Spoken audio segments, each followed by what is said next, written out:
When the World Lost Its Beat by Jessica Bryn. I've always found that life has a kind of beat to it. Dee-dee school, dee-dee dinner, dee-dee bed.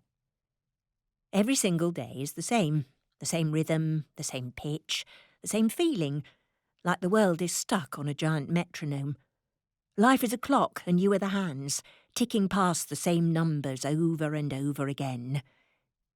Tick, tick, tick. I was so caught up in the beat that controlled my life, I didn't know what to do when it stopped. On the 23rd of March, that exact scenario happened, and no one, including me, was ready for it. School bells stopped ringing, car alarms stopped beeping, people stopped sneezing, but most importantly, they stopped talking. When the beat stopped, all that was left was silence. How can we live in a silent world? For 4 months, I didn't talk to anyone. The 4 walls of my messy, spotless room became the 4 walls of a shrinking prison, getting smaller and smaller and smaller. My hands didn't know what to do. My mind was a mess of anxiety, a paint palette with shades of loneliness and isolation mixed in. Yet I didn't choose those colours. They were chosen for me. I did a lot of thinking. Thinking and page-turning and sighing and watching. I watched cats with more freedom than me, the ghosts of roads crying out for cars, and at one point the house opposite landscaped their garden. No one was smiling. How can we live in a world without smiling? For me, it was on the 17th of June that the clock started ticking backwards. Kit, kit, kit. For months, I had watched heroes swapping scrubs for cakes, dusting off cake tins and achieving feats that only captains could reach. Everyone has the power to be a hero.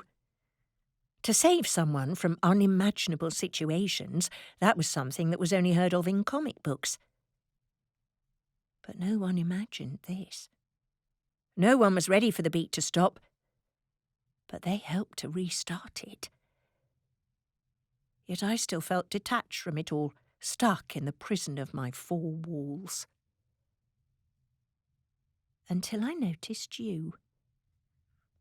Gathering dust in the corner of my room, under mountains of revision guides and folders, you were a hero ready to strike back to help me restart the rhythm of my life. Yes, it's true, we were not best friends straight away. Some days the sound of a dying cat was enough to drive even the smartest assassins away. But you offered no judgment, only beckoned me to persevere. Hello, forgotten friend. You helped me to face my fears. Taking steps outside felt like a mountain to climb, but you were always waiting for me when I got back. Some days reached a crescendo, and at those points I was walking on sunshine. Others left me with tears on my pillow. You knew that this was going to be a long battle, so you called him back up. Soon your bow was accompanied with the melodies of a guitar and the keys of a piano. Every hero needs a sidekick. I was playing every day, my hands getting more confident with every note I played. You faced many demons yourself, from people shouting to be quiet from the street to a radio being turned up a little bit higher. But you didn't care. You still beckoned me to play. On the 6th of July, a girl walked past my house, stopped and turned to her mum. Mum, I think I can hear a violin. And from that moment you were a true hero, because I no longer cared what people thought. I wasn't afraid to break the rules anymore. I wanted to test my limits. The old beat may have stopped, but a new mix was starting to be created. By me. I always thought that there was only one beat to life, only one song worth singing, but there's not. You can live to the tick of the clock, or you can move at your own pace and make a life worth living.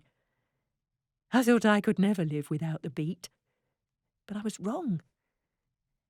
There is a beat to life, and that is the one being made by me.